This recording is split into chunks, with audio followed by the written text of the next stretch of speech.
With heavy rain still falling, rivers still rising, rescues still underway, and unknown thousands of people forced from their homes by record-breaking flooding, Southeast Texas woke Tuesday to a long, painful road to recovery. Tropical storm Harvey has left Houston and much of the Gulf Coast region waterlogged and impassable, in what Governor Greg Abbott called one of the largest disasters America has ever faced.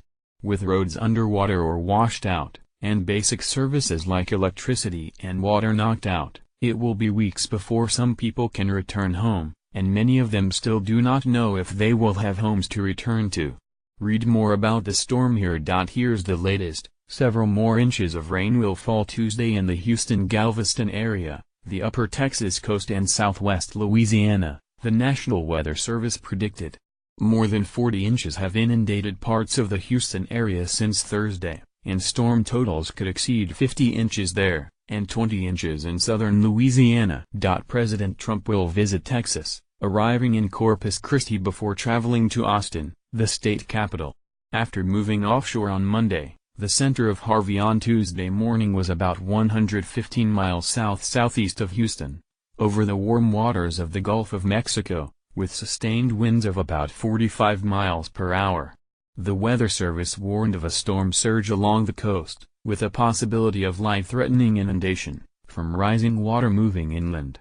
Local officials have so far reported 10 deaths possibly related to the storm, 6 of them in Harris County, which includes Houston.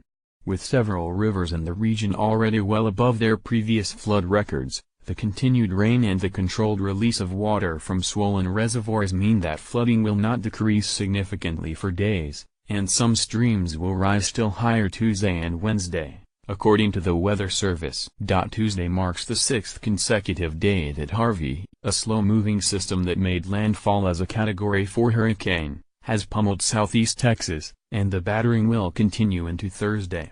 The National Hurricane Center projects that Harvey will make landfall again late Wednesday or early Thursday, most likely near Lake Charles, Louisiana. Times journalists are chronicling the storm and its aftermath. Here is an updating collection of the most powerful photographs, and a guide to our overreach.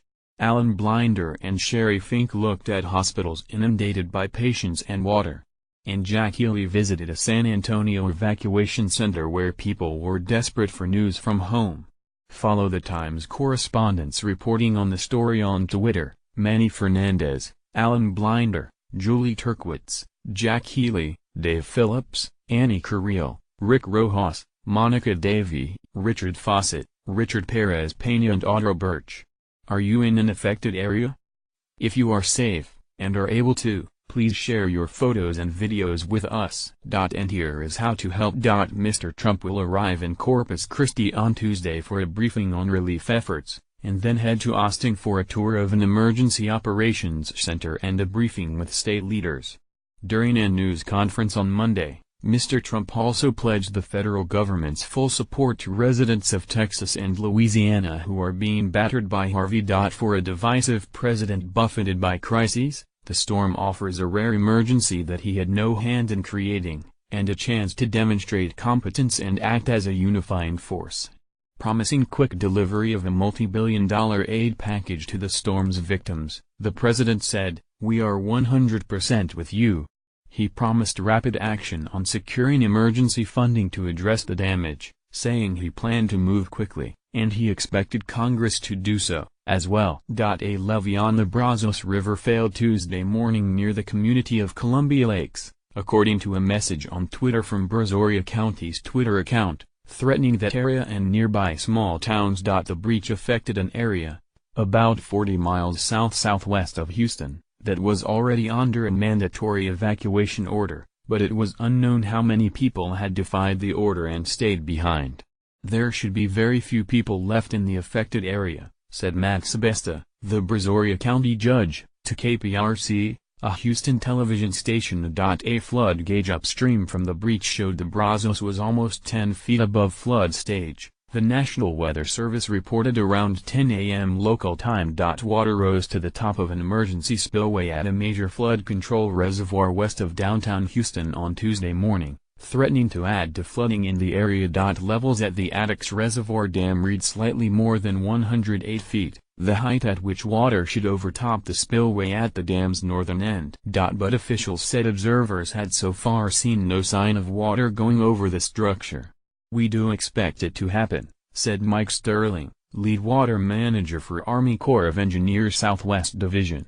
Efforts to release water through the dam's gates have not kept the reservoir level from rising. Mr. Sterling said that most of the overflow should enter drainage ditches and eventually flow into Buffalo Bayou, which passes through downtown Houston. But rising water is putting several neighborhoods north of the reservoir, including Twin Lakes, Eldridge Park, and Tanner Heights, at risk of more flooding. Levels at another nearby reservoir, Barker, are increasing as well, and its spillway may overtop soon, Corps officials say. And in a cruel paradox, the city also has to worry about having enough water.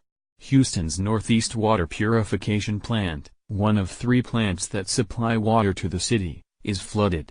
While the system is still working, even with much of its equipment underwater, city officials are worried about their ability to keep it running. Houston's downtown convention center had filled with evacuees. Thousands of people gathered on green cots under a constellation of fluorescent lights in the George R. Brown Convention Center, the Houston area's largest shelter. The place smelled like sweat. Flood-soaked residents shivered under blankets. On one wall, a mountain of donated clothing nearly touched the ceiling, and a snaking line of people with pets included a woman with a cage holding bunnies, chickens and at least one chihuahua. Toddlers screamed. Evacuees recounted the day's horrors. Amid the chaos, Red Cross workers circled like doting chaperones, carrying cots on their heads, doling out plastic baggies of candy and making sure everyone had the new sweatpants that fit them best. Strangers gathered around phone charging stations. A mass of volunteers convened in the lobby, ready to assist. And by the bathroom stood Estella Aguilar, 87 and 4'6", wearing a red cashmere sweater and carrying a handbag.